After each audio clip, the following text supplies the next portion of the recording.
Hello, everyone. Welcome to the Newsbrowse News broadcast. According to SBS News, Australian Security Intelligence Organisation, ASIO, Director General Mike Burgess has revealed that a former Australian resident coordinated a synagogue firebombing in Melbourne under the direction of Iran's Islamic Revolutionary Guard Corps, IRGC. Speaking at his annual threat assessment in Canberra, Burgess confirmed the individual is currently imprisoned in Iraq after Australia publicly called out Iran, leading his state backers to withdraw his protection.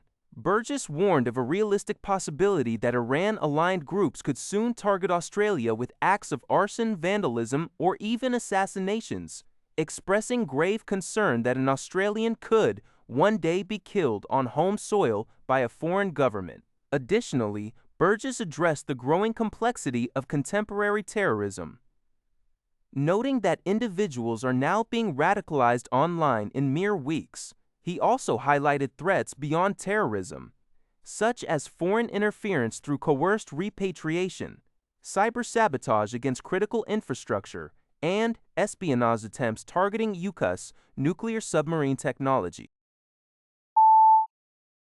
According to Antara, Indonesia is actively promoting its vast nickel and mineral wealth to global markets, targeting an estimated $121 billion investment opportunities to establish an integrated national electric vehicle EV battery ecosystem.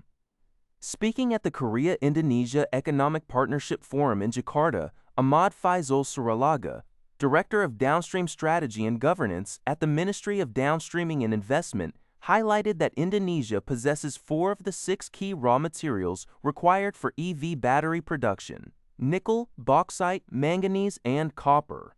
As the world's largest nickel producer, accounting for 42% of global supply, the Indonesian government aims to position the country among the top 5 global EV battery producers by 2045.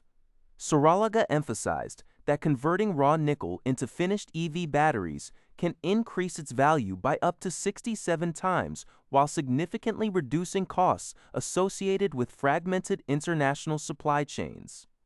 This initiative is part of a larger long-term national downstreaming strategy projected to drive total investments to $618 billion during Take 3, boost exports, and generate over 3 million jobs. According to Al Jazeera, the Ukraine Recovery Conference is set to begin in Gdańsk, Poland, but Ukrainian President Volodymyr Zelensky will skip the event amid a growing diplomatic dispute between Kyiv and Warsaw. The rift was triggered by Zelensky's recent actions honoring controversial World War II-era Ukrainian nationalist figures and paramilitary forces, specifically the Ukrainian Insurgent Army, UPAA. Polish President Karol Nawrocki strongly condemned the move, pointing out the UPA's historical responsibility for the Volyn massacre, in which tens of thousands of ethnic Poles were killed. Nawrocki subsequently stripped Zelensky of Poland's highest honor, prompting several top Ukrainian officials to return their Polish awards in protest. While Polish Prime Minister Donald Tusk has sought to ease tensions, emphasizing that the conflict only benefits Russia, Zelensky's decision to skip the forum highlights the strain on their alliance.